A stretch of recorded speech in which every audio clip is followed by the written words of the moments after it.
Au cœur de l'insurrection extrémiste Boko Haram, depuis 2009, le Nigeria déplore près de 20 000 morts. Avec ses quelques 200 000 hommes en uniforme, le pays demeure pour Emmanuel Macron l'un des partenaires militaires les plus puissants en Afrique. The main plan is an African plan.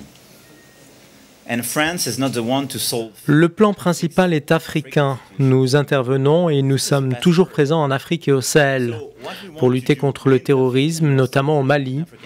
Nous resterons aussi longtemps que nos amis, notamment maliens, le demandent. Hier, au sommet de l'Union africaine, nous avons discuté de ces questions.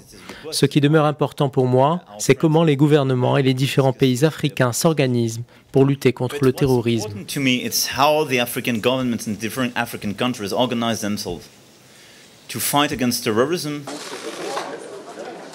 Soulignant que la mobilisation des États africains demeure fondamentale, Emmanuel Macron a réitéré les engagements de la France, notamment à travers la force du G5 Sahel, dans l'accompagnement, la défense et la stabilisation de la région du Sahel. Une visite aux multiples répercussions, elle aura suscité beaucoup d'attentes au sein de la population. Je pense que c'est encourageant concernant notre économie. Sa visite va donner de l'espoir aux Nigérians. Je crois que sa visite se fera pour le bien, pour la simple raison que nous avons des défis de sécurité dans le pays. Et je crois même que ça peut être l'une des raisons pour lesquelles il est là.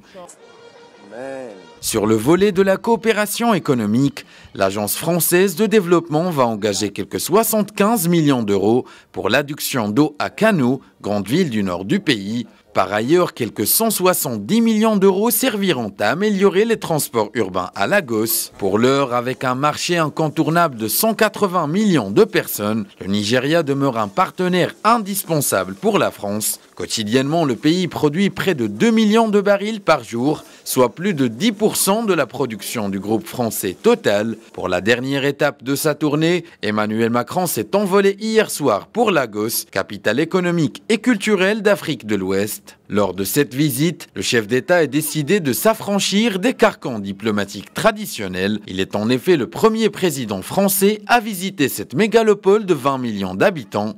Axant sa visite sur le rayonnement artistique et culturel de la ville, Macron a annoncé l'organisation en 2020 de la saison des cultures africaines qui sera baptisée les Afriques en France. Un événement où le Nigeria sera à l'honneur avec ses musiciens, ses cinéastes et ses créateurs de mode et qui participera à élargir les partenariats culturellement et économiquement.